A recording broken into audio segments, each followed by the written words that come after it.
السلام علیکم ورحمۃ اللہ وبرکاتہ۔ عزیز طلباء و طالبات، 33ویں دن آپ کو ایک تصویر دی گئی ہے، دو امیجز آپ کے سامنے دکھائی دے رہی ہیں۔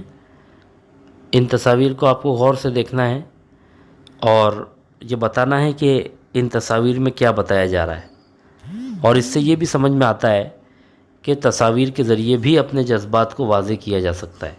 یعنی جذبات کا مطلب خوشی، غم، غصہ، اس کو بھی انسان تصاویر کے ذریعے واضح کر سکتا ہے۔ تو گویا تصاویر بھی بولتی ہیں۔ اس میں ہم دیکھ رہے ہیں کہ ایک ڈبے کا منظر دکھایا جا رہا ہے۔ ایک امیج میں آپ کو ٹرین دکھائی دے رہی ہے اور دوسری تصویر میں آپ کو ڈبے کا منظر ہے۔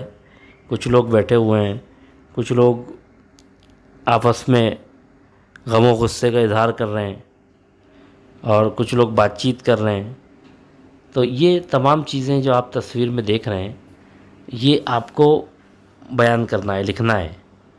ادھر باہر کھڑکی کے باہر کچھ لوگ وہاں سے دیکھ رہے ہیں، کچھ لوگوں سے باتیں کر رہے ہیں، کچھ لوگ رخصت کرنے کے لیے آئے ہیں۔ تو یہ تمام مناظر جو آپ دیکھ رہے ہیں تصویر میں، پہلے آپ وہ اپنے والدین سے آپ ان کے سامنے یہ بتائیں کہ تصویر میں کیا بتایا گیا ہے، اور اس کے بعد پھر آؤ مشورے میں آپ کو کیا کرنا ہے کہ درج بالا تصویر کا مشاہدہ کر کے تصویر سے متعلق لکھو۔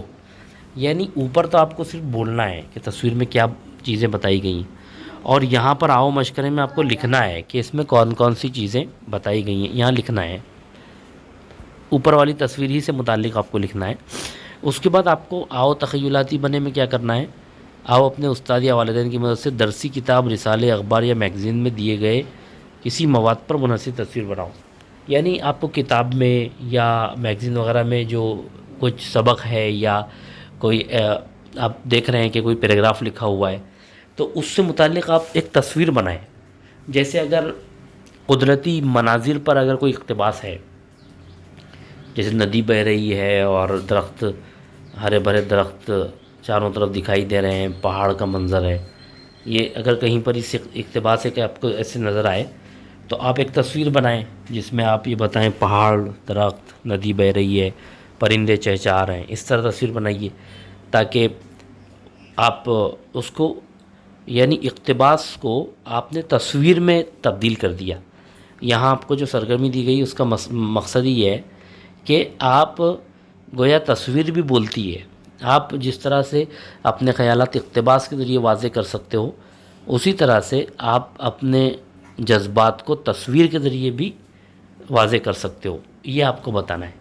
تو آپ کو یہاں ایک تصویر بنانی ہے، یہاں پر تصویر سے متعلق لکھنا ہے، اوپر والی تصویر سے متعلق، اور یہاں ایک تصویر آپ کو بنانی ہے۔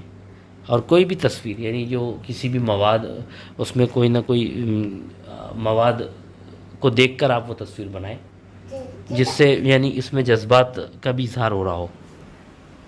تو امید ہے آپ کو سمجھ میں آئی ہوگی آج کی سرگرمی۔